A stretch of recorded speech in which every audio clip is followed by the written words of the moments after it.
Soy el pastor Tom. Tengo 67 años.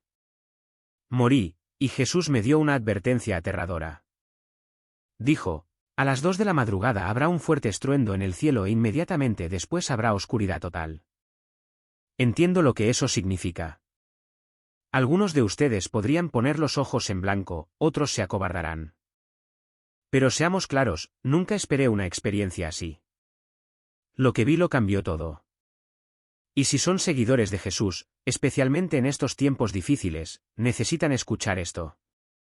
En el mensaje de hoy, compartiré en detalle lo que Jesús me mostró, la explosión, el silencio, el pánico y, sobre todo, lo que separa a los preparados de los perdidos. Si esto les resuena aunque sea un poco, comenten Gamenda abajo y síganme. Lo que están a punto de escuchar podría marcar la diferencia entre el miedo y la fe cuando se apague la luz. Siendo sincero, durante los últimos años había ignorado algunas señales de alerta sobre mi salud. De vez en cuando sentía una opresión en el pecho como si me estuvieran pellizcando. O quizás jadeaba mientras subía las escaleras del podio. Todo me costaba. ¿Saben? Esa noche, mi cuerpo estaba en alerta máxima. Un dolor agudo me atravesó el pecho, completamente diferente a las punzadas que había sentido antes. Mi visión se nubló y alcancé el teléfono que estaba sobre la mesa, pero me temblaban tanto los dedos que apenas podía sostenerlo. Entonces, la oscuridad lo envolvió todo. Oí el tenue sonido de sirenas a lo lejos, voces que me llamaban. Parecía que mi hija Sara corría hacia mí, pero todo se desvaneció rápidamente. Ya no había dolor, solo nada, vacío. Pero en ese espacio, algo se movió como un susurro que no entendí del todo, atrayéndome hacia lo que seguía, una luz que nunca imaginé. Lo primero que sentí al despertar no fue dolor. Extraño, ¿verdad? Era una ligereza, como si me hubieran quitado un peso de encima. Floté hacia arriba, miré hacia abajo y allí estaba. Vi mi cuerpo tendido, pero esa visión duró poco. Una especie de luz me sacó rápidamente de ese pozo y me condujo hacia lo que estaba por venir. No daba miedo. Era acogedor, como volver a casa después de un largo día. Me transporté a un lugar de Dios y allí estaba Jesús. Había pasado años enseñando sobre él, pero la verdad es que no estaba preparado para este momento. Entonces el trono habló, hijo mío, has vivido una vida fiel. Ahora tengo algo que mostrarte. El mundo está en su umbral y has sido elegido para dar testimonio, comprender y advertir. ¿Qué umbral? ¿Qué advertencia? Las preguntas se arremolinaban, pero este amor me sostenía. Respuestas prometedoras. Poco sabía que las perspectivas que estaban a punto de abrirse me conmoverían profundamente. En esta primera visión, Jesús no dijo ni una palabra más. Él simplemente me llevó, me guió. De hecho, en un momento estaba en un túnel de luz y al siguiente, flotaba sobre el mundo. No en un lugar específico, ¿saben?, sino por todas partes. Es difícil de explicar, pero lo vi todo a la vez, como si mis ojos pudieran abarcar el mundo entero en un solo aliento. Primero, vi Nueva York en la oscuridad de la noche. Estos rascacielos, normalmente rebosantes de vida, con sus luces centelleando como estrellas, aún brillaban. Pero algo andaba mal, algo muy diferente. No había bocinas, ni sirenas aullando en las calles, ni gente gritándose. Solo había silencio. Ese silencio que te pone los pelos de punta. Entonces, estaba en Londres y seguía siendo un silencio extraño. La gente caminaba por la calle con la cabeza gacha, pero sus pasos no resonaban. Ni charlas, ni risas en los bares, ni el rumor del metro. Tokio, la ciudad que nunca duerme, era como una naturaleza muerta. Sin el estruendo del metro, sin el atronador karaoke, sin el sonido de la vida. Solo luces de neón parpadeantes, sin vida, como burlándose del silencio. Sentí ese silencio y tengo que decirles que no era el silencio después de un largo día, como sentarse en la terraza con una taza de té dulce. No era sofocante, como si el universo estuviera conteniendo la respiración, esperando a que algo se rompiera. No dejaba de pensar en el Salmo 46:10, estad quietos y sabed que yo soy Dios.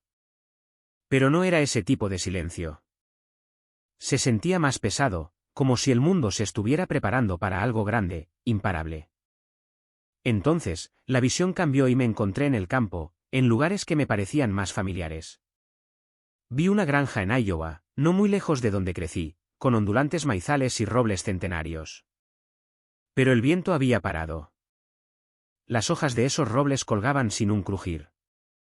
Los grillos que cantaban hasta altas horas de la noche se silenciaron.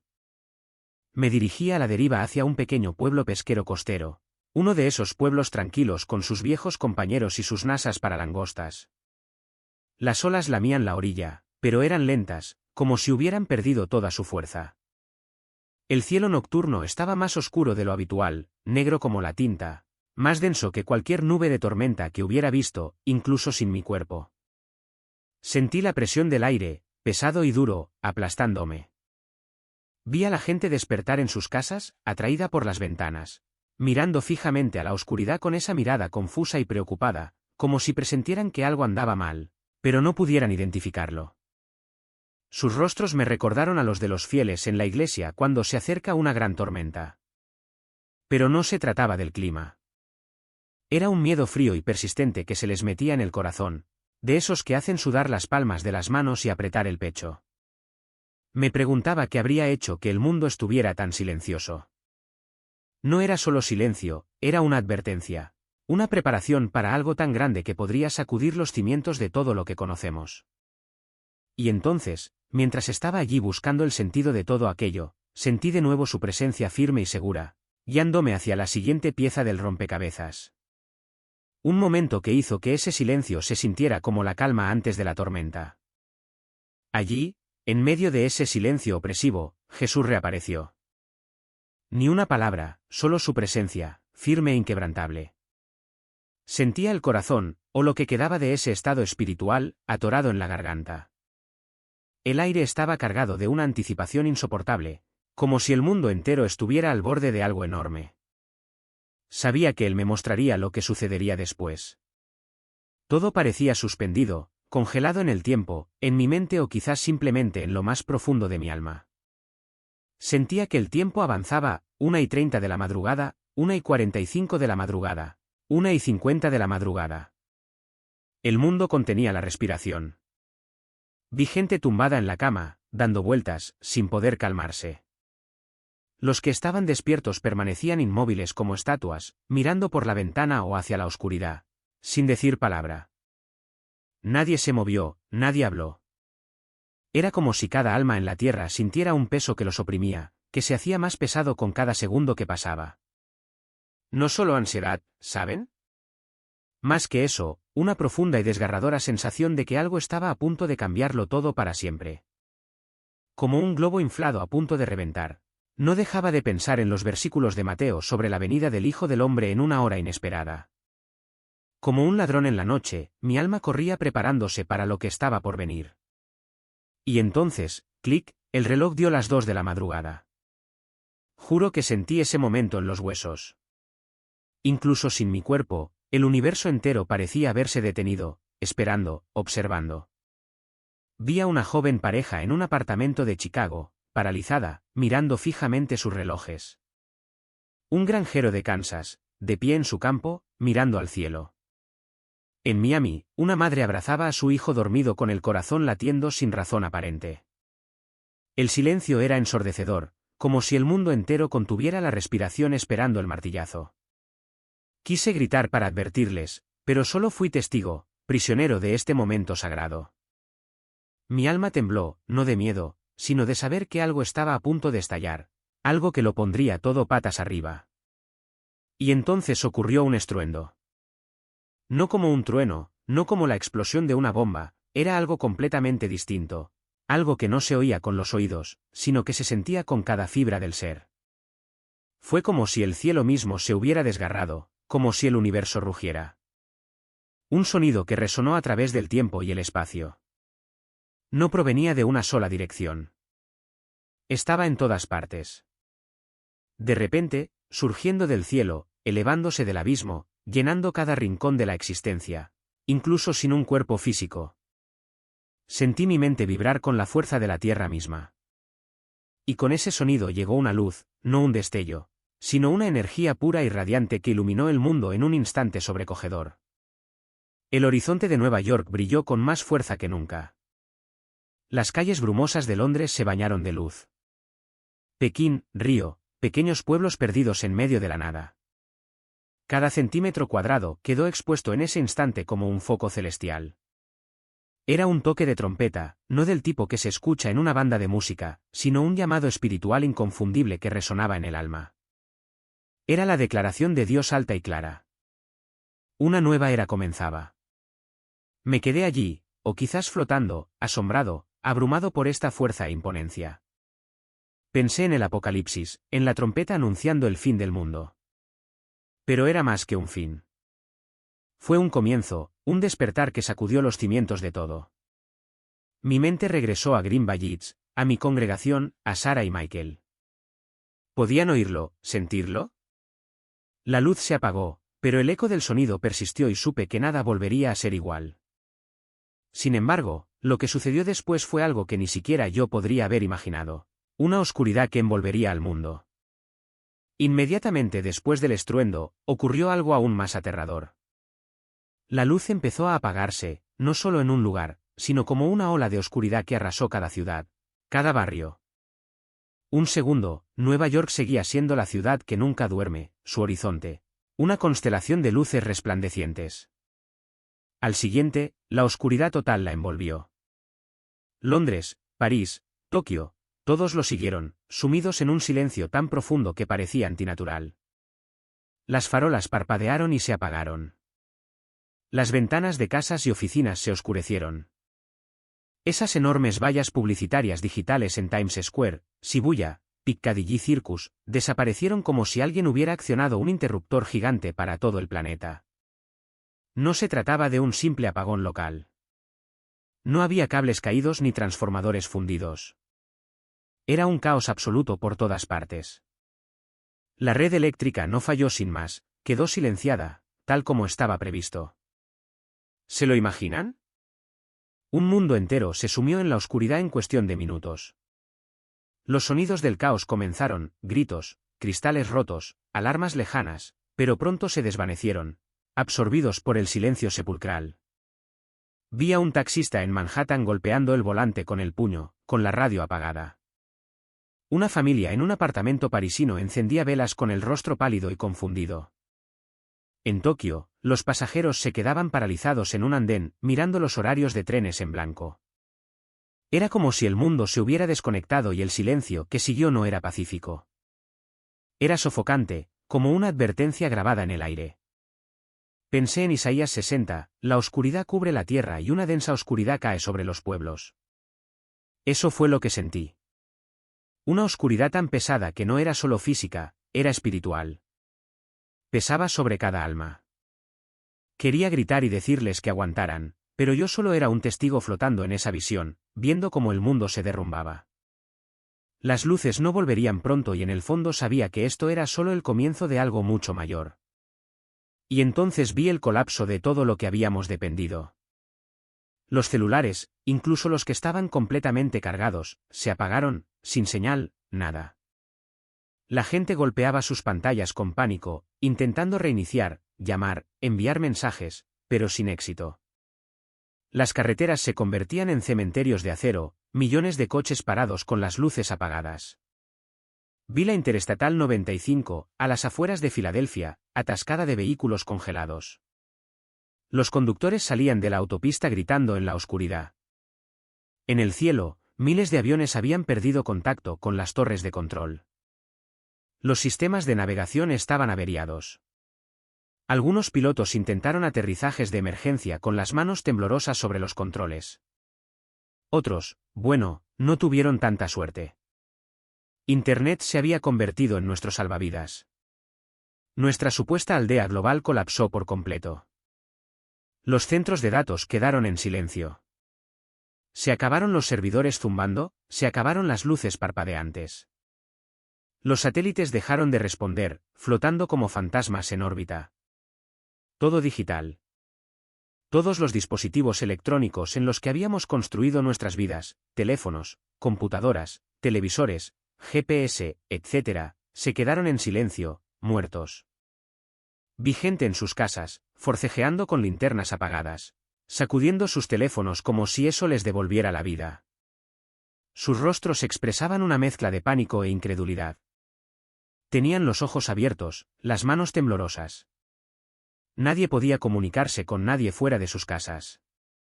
Nosotros, la gente moderna, tan conectados, tan enchufados, de repente nos vimos aislados del mundo, aislados en nuestros hogares. Fue brutal, revelando nuestra fragilidad sin nuestros dispositivos, nuestras redes, nuestros ídolos de conveniencia. No dejaba de pensar en el Éxodo cuando Dios envió plagas para mostrar su poder a Egipto. Así fue un reinicio divino, una purificación, no un castigo, sino la liberación de lo que habíamos puesto por encima de él. Vi a un adolescente en un suburbio de Chicago mirando un teléfono vacío con lágrimas en los ojos, no porque no pudiera publicar una selfie, sino porque no podía llamar a su madre. Un empresario londinense con un maletín en la mano estaba solo en la calle, consciente de que no tenía manera de regresar a su casa. El mundo estaba paralizado y el silencio gritaba una verdad. Habíamos construido nuestras vidas sobre arena y la marea subía. Pero lo que más me impactó fue esto: no había terminado. Esta oscuridad, este colapso, solo estaba preparando el terreno para algo aún más profundo, algo que obligaría a cada corazón a enfrentarse a sí mismo. Hola a todos. Debo detenerme un momento.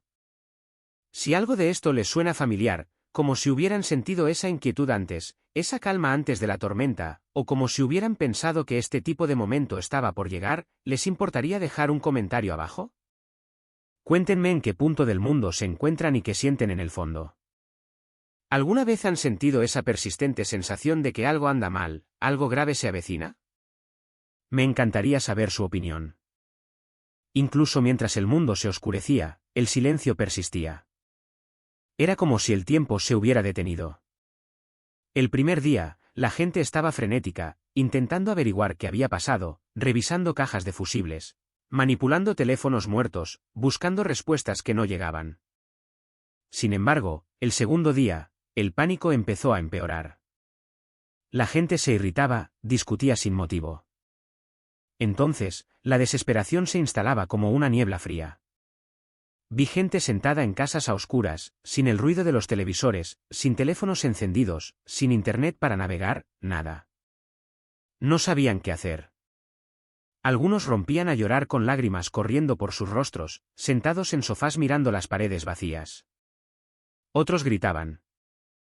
Sus voces resonaban por las habitaciones vacías antes de sumirse en un silencio denso. Y algunos simplemente se quedaron allí sentados con la mirada perdida, como absortos en sus pensamientos. El ajetreo de la vida moderna había desaparecido. Daba miedo, sí, pero lo sentía. No fue solo un apagón.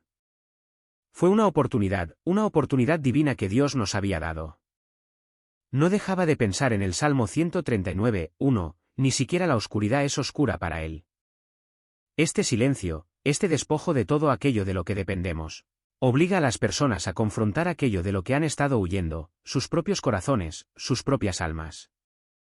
Vi un rayo de esperanza en la oscuridad. No desesperación, sino posibilidad, como si Dios susurrara: ahora miren lo que realmente importa. Y entonces, algo cambió. En ese largo silencio, la gente empezó a reflexionar sobre sí misma. Sin pantallas que mirar, sin música que ahogar sus pensamientos, los recuerdos los inundaron. Vi a un hombre en un pequeño pueblo de Texas, sentado en su oscura cocina. Las lágrimas corrían por sus mejillas. Recordó una discusión con su esposa años atrás, palabras que había dicho con rabia y que nunca pudo deshacer. Sus hombros temblaban con el peso de las palabras. Una mujer en Boston, envuelta en una manta, miraba fijamente una vela parpadeante y vio el rostro de su mejor amiga, a quien había ignorado cuando las cosas se pusieron difíciles. Susurró: lo siento, a nadie, con la voz quebrada. Jóvenes, incluso niños, pensaron en sus padres. Todas esas veces que los ignoraron o pusieron los ojos en blanco en lugar de escuchar. Todos esos pecados, esos arrepentimientos enterrados bajo el trabajo, las redes sociales, esas interminables listas de tareas, volvieron tan claros como el agua. Pero no fue un castigo. Para nada. Fue una iluminación, un despertar de conciencia. El Espíritu Santo obraba en ese silencio, no para humillar a la gente, sino para mostrarles el amor que habían rechazado, las heridas que habían infligido sin pensarlo. Fue como despertar de un sueño largo e intranquilo y darte cuenta de que habías estado en el camino equivocado todos estos años. La gente empezó a rezar. Aquellos que nunca habían pisado una iglesia, que nunca habían susurrado una sola oración en su vida, ahora estaban de rodillas, sollozando, implorando misericordia. Los corazones endurecidos comenzaron a ablandarse. Vi a familias separadas y distanciadas durante años, sentadas juntas a la luz de las velas. Hablaban con el corazón, se susurraban disculpas. Se ofreció el perdón. Los niños, liberados de las distracciones de las tabletas y los juegos, comenzaron a cuestionar a Dios, la vida y el significado de todo. Y los padres, sin apresurarse a las reuniones ni a revisar el correo electrónico, finalmente se sentaron y compartieron su fe, historias de Jesús y de esperanza. Fue una intervención espiritual, un llamado a volver a casa.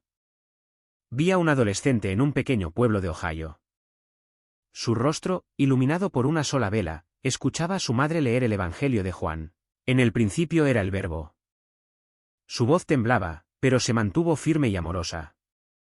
Es obra de Dios disipar todo el ruido para que podamos escuchar su voz de nuevo. Pero la verdadera pregunta sigue siendo, ¿qué haremos con este momento de verdad? Después de estas intensas visiones de despertar, cada una como una sacudida que me arrancaba de mi letargo espiritual, Jesús se me apareció una vez más. Su presencia era tan constante y reconfortante como antes, pero esta vez había una urgencia más profunda en su mirada, como la calma antes de una tormenta inminente. La presentí en mi mente incluso antes de que hablara. Entonces, sin decir palabra, me mostró algo que nunca me abandonará, dos caminos claramente trazados ante toda la humanidad. Se extendían ante nosotros como una encrucijada al borde de la eternidad. El primer camino, sin embargo, no estaba oculto. Allí estaba, duro y poco atractivo, plagado de pedazos rotos, orgullo destrozado, mentiras retorcidas y los restos de ídolos arraigados. Conducía directamente al caos. Observé con pesar cómo la gente avanzaba a tropezones por ese camino. Algunos enojados, otros apáticos, pero todos negándose a dar marcha atrás. Se aferraron con tanta fuerza a lo que ya había perecido, su comodidad, sus rencores, sus ilusiones de control. No vieron que Dios les ofrecía luz. Se negaron incluso a mirar hacia arriba. Vi a un hombre en una ciudad con su teléfono muerto en la mano. Sin señal, sin electricidad. Furioso, lo apoyó contra una pared y maldijo la oscuridad como si la hubiera creado. Su rostro estaba contorsionado por la rabia, pero detrás de esa rabia se escondía el miedo. Vi familias atrincheradas en sus casas, aferradas a alimentos enlatados, negándose a compartir siquiera una hogaza de pan con vecinos desesperados. El miedo los había cegado, el orgullo los había ensordecido. Habían encerrado sus corazones tras muros de miedo y dolor, y cuanto más se adentraban, más profunda era la oscuridad. No era solo una oscuridad física, era un vacío espiritual. No los estaban destruyendo desde afuera, se estaban desmoronando por dentro. Era como ver a gente entrar voluntariamente en una celda, cerrar la puerta de golpe y tirar la llave, mientras las puertas de la libertad estaban abiertas de par en par, a solo unos pasos. Mi alma lloró y en ese momento las palabras de Mateo 7:13 me inundaron como un lamento. Ancha es la puerta y espacioso el camino que lleva a la perdición y muchos entran por él. Pero entonces Jesús dirigió mi mirada al segundo camino y, oh, era diferente, tan diferente. Brillaba suavemente como el amanecer que se abría paso en la noche. Este camino no prometía tranquilidad, pero infundía vida. Conducía a la restauración, la sanación, la comunión. Vi gente sencilla y común que elegía recorrer este estrecho sendero, no por miedo, sino por fe. En un pequeño pueblo quizás enclavado en la tranquilidad del Medio Oeste, sin tráfico, sin ruido, simplemente personas reunidas en sus huertos, plantando, arrancando maleza, con manos curtidas por el clima y corazones esperanzados. Compartían la poca comida que tenían, no por culpa, sino por gracia. Estaban reconstruyendo no para sí mismos, sino para los demás. No había pánico, ni codicia, ni ansia de control. Había paz, propósito y, y sobre todo, alegría. Los niños corrían descalzos bajo la luna, riendo mientras jugaban a la mancha, guiados únicamente por la luz de las velas. Sus padres estaban sentados cerca, no frente a pantallas brillantes, sino conversando entre ellos, contándose historias de fe, de redención, de cómo Dios los había ayudado a salir adelante. Fue como adentrarse en el capítulo 2 de Hechos, donde la iglesia primitiva compartía todo, partiendo el pan con alegría y unidad, viviendo como un solo cuerpo. Estas personas no solo sobrevivían, sino que prosperaban, cultivando algo más fuerte que cualquier cosa que este mundo pudiera ofrecer, una vida arraigada en el amor de Dios, su misericordia, sus promesas. Fue entonces cuando Jesús habló de nuevo. Su voz llenó todo mi ser, no solo mis oídos, sino también mi mente, mis huesos, mis pensamientos. No era fuerte, pero tenía peso, un peso sagrado. Esta es mi última gracia para que la humanidad regrese a mí, dijo. Y sus palabras eran a la vez compasivas y de advertencia: serás una luz en esta oscuridad. Debes advertirles, pero sobre todo, guiarlos hacia mi misericordia. Entonces vi un remanente de personas que se habían preparado no solo con provisiones materiales como velas benditas, agua bendita o víveres, sino también con el corazón. Eran hombres y mujeres que habían perdonado viejos rencores, que habían hecho las paces con quienes los habían herido. Habían orado hasta que sus corazones se ablandaron. Habían buscado el rostro de Dios hasta que su luz los iluminó. Y ahora, en medio de la crisis, se convirtieron en faros. Vi a una mujer en un modesto apartamento. Su mesa estaba cubierta de velas sobre las que había orado durante semanas, incluso meses. Ofrecía sopa humeante a una familia asustada de al lado. Su rostro estaba tranquilo, su voz dulce. Vi a un hombre en una aldea rural de pie a la luz de una linterna leyendo las escrituras en voz alta, mientras un pequeño grupo se reunía a su alrededor, ansioso por algo concreto. No gritaba, no presumía, simplemente decía la verdad y la esperanza se encendió en sus ojos como chispas en la leña. Entonces Jesús hizo una promesa que aún resuena en mí: no teman, rebaño pequeño, porque a su Padre le ha placido darles el reino. Y cuando la dijo, la creí con todo mi ser. No fue solo un versículo de Lucas 12 y 32. Fue una palabra viva, hablada directamente a mi corazón. La sentí fluir a través de mí como fuego y agua a la vez: el amor de Dios, su fidelidad, su deseo de traernos a casa. Cada visión, cada advertencia, cada momento de silencio y luz divina, todo era su disposición a acercarse a nosotros, a llamarnos, a despertarnos antes de que sonara la trompeta definitivamente. Y el mundo cruzó el punto de no retorno. Pero incluso mientras esa promesa me envolvía, sentí una conmoción, una atracción hacia el mundo que conocía. Mi tiempo en la visión estaba llegando a su fin, pero su significado apenas comenzaba. Porque lo que vino no fue solo una revelación, fue una decisión. Y no solo para mí, sino para todos. Los caminos son reales y el momento está cerca. Cuando abrí los ojos, estaba de nuevo tumbado en una rígida cama de hospital, con el olor estéril del antiséptico llenando el aire. Sara y Michael estaban allí, con el rostro iluminado de alivio y los ojos llenos de asombro. «Papá», decía Sara apretándome la mano con fuerza. Pensé que nunca me soltaría. Michael se quedó allí sonriendo entre lágrimas, llamándome como si no pudiera creer que todavía estuviera allí.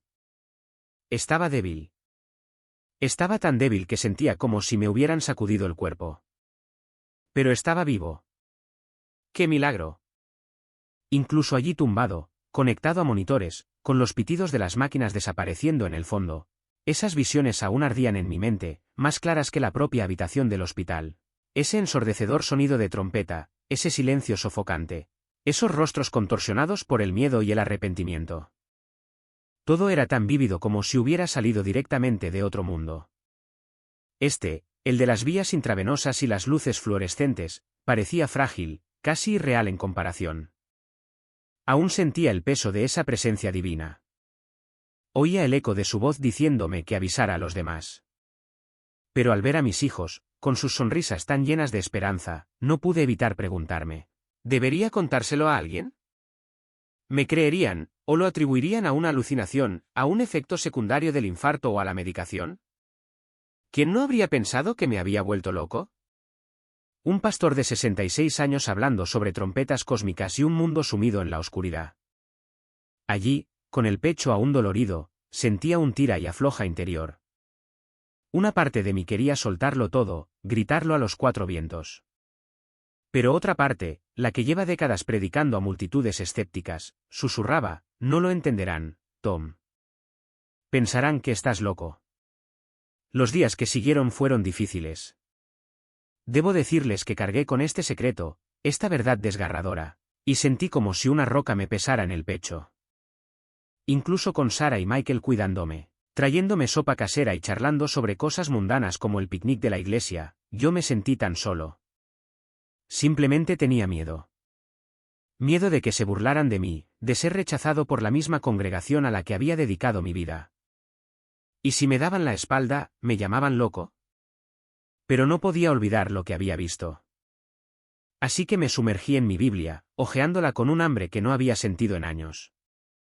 Encontré versículos que parecían saltar de la página, las visiones de Daniel, la revelación de Juan, las advertencias de Jesús sobre las señales del fin. Ya no eran solo historias, eran confirmaciones. Y entonces, pequeños detalles del mundo real empezaron a llamar mi atención. Un reportaje sobre cortes de electricidad en todo el estado. Una conversación con un feligrés sobre nuestra desconexión, pegados a las pantallas. Fue como si Dios me diera un empujoncito diciéndome: ¿viste esto por algo, Tom? Cada vez que cerraba los ojos, revivía esa visión flotando sobre ciudades silenciosas, sintiendo esa luz sagrada. Sabía que ya no podía guardármelo para mí. Dios no me mostró estas cosas solo para que me las quedara en la cabeza. Me había llamado para hablar, para advertir, para guiar. Pero mientras yacía allí, mirando al techo, el peso de esa llamada se hizo aún mayor. ¿Cómo decirle a un mundo adicto al ruido que el silencio viene a despertarlo? ¿Y qué pasa cuando se niega a escucharlo? Sabía que tenía que empezar por alguna parte, así que empecé con cautela, tanteando el terreno con Sarah y Michael en casa, aún conmocionado por mi estancia en el hospital.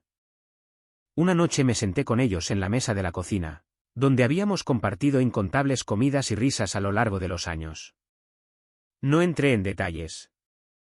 En cambio, les hablé de un sueño que tuve cuando mi corazón se detuvo, ¿saben?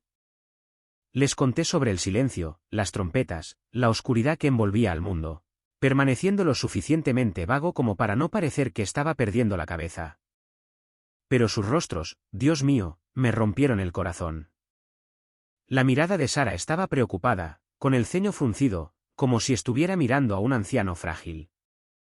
«Papá, necesitas descansar», dijo suavemente dándome una palmada en la mano. Michael asintió con voz suave, pero firme, probablemente sea por la medicación o el estrés. «No te esfuerces demasiado, ¿de acuerdo?» Me querían. Lo sabía. Pero no me creyeron. En realidad, pensaron que era solo una alucinación, un efecto secundario de una muerte inminente. Intenté explicárselo, mostrarles cuán real era, que no era un sueño, sino una visión de Dios mismo. Pero cuanto más hablaba, más forzadas se volvían sus sonrisas, como si me estuvieran consintiendo. El dolor era más profundo de lo que creía. Estos eran mis hijos, niños que había criado en la fe, confiando en el designio de Dios. Si no podían oírme, ¿cómo iba a contárselo a nadie más? Esa noche me fui a la cama sintiendo que cargaba con un secreto demasiado pesado para que alguien lo compartiera, preguntándome si estaba loco por creer que podía compartirlo. Pero en el fondo sabía que Dios no me había mostrado estas cosas en vano. Necesitaba hacer algo más grande, más audaz, aunque me aterrorizara. Así que tomé una decisión. No podía posponerlo más. Tenía que decir la verdad. Pasé días preparando un sermón especial, estudiando la Biblia, tomando notas hasta que me acalambraron las manos. No dije abiertamente que había muerto y me había encontrado con Jesús. Eso habría asustado a la mitad de la congregación. En cambio, lo presenté como un sueño vívido, uno que me conmovió profundamente. Ese domingo, de pie en el púlpito, miré rostros familiares, gente que conocía desde hacía décadas. Desde agricultores hasta maestros, les hablé de un mundo en silencio, de un toque de trompeta del cielo, de un apagón que afectó no solo el suministro eléctrico, sino también nuestras almas. Hablé de preparar el corazón, de perdonar, de recurrir a Dios antes de que sea demasiado tarde. El silencio invadió la sala, pero no para bien. Vi confusión en sus ojos. Algunos se removían en sus bancos, susurrando entre sí. Algunos parecían incómodos, como si me hubiera desviado del guión habitual de mensajes de consuelo. Después del servicio, un diácono me llevó aparte. Su voz era amable, pero directa. Pastor Tom, ¿podría ceñirse al Evangelio la próxima vez? La gente se preocupa porque no está siendo usted mismo. Fue desgarrador. Había salido de su zona de confort y no estaban listos. Pero entonces noté algo más. Algunos rostros entre la multitud, quizás 5 o 6, tenían un brillo especial en los ojos. Sentían algo, ¿saben?, después de la ceremonia. Una madre joven, Jenny, dio un paso al frente con la voz temblorosa. Pastor, este sueño era como algo que yo había sentido. ¿Qué deberíamos hacer? El señor Thompson, un granjero jubilado, se quedó junto a la puerta haciendo preguntas breves sobre cómo prepararse para la situación. Ese pequeño grupo estaba escuchando. Oyeron la verdad en mis palabras y eso me bastó para seguir adelante. Pero al cerrar las puertas de la iglesia esa noche, no pude evitar pensar que esto era solo el principio, que la verdadera prueba estaba por venir, cuando el silencio que había visto se manifestaría de verdad. Queridos amigos, mi camino, de pastor viejo y cansado a alguien que ha presenciado cosas inimaginables, no pretendía asustarlos, para nada. Quería mostrarles que incluso en los momentos más oscuros, cuando todo parece desmoronarse, la gracia y el amor de Dios están ahí, inquebrantables y firmes. Sé que muchos de ustedes también lo sienten, esa inquietud persistente, ese vacío que nada en el mundo puede llenar. No están solos ni por un segundo. El amor de Dios está ahí para cada uno de nosotros, sin ataduras, sin límites. Es como un cálido abrazo que los espera para sumergirse en él. Pienso en Juan 4:33, donde Jesús dice, en este mundo tendrán tribulaciones, pero tengan ánimo. Yo he vencido al mundo. Esta es la promesa a la que nos aferramos, pase lo que pase. Así que les pido que aborden su propio camino con valentía. No le teman a la oscuridad, porque es en ella donde realmente vemos la luz de la fe, del perdón, del amor mutuo. Dediquen un momento a escuchar esa voz apacible y delicada que llevan dentro, esa que ha sido acallada por el ruido de la vida. Es su conciencia, el Espíritu Santo susurrándoles que regresen a lo esencial, la familia, la comunidad y, sobre todo, a Él. Siéntense con sus hijos, llamen a sus padres, compartan una comida con sus vecinos, hablen de las cosas que perduran, la fe, la esperanza, el amor, no las cosas fugaces que perseguimos en línea o en las posesiones materiales. La vida puede ser impredecible, llena de giros inesperados. Pero estoy convencido de que Dios tiene un buen plan para nosotros, lo he visto.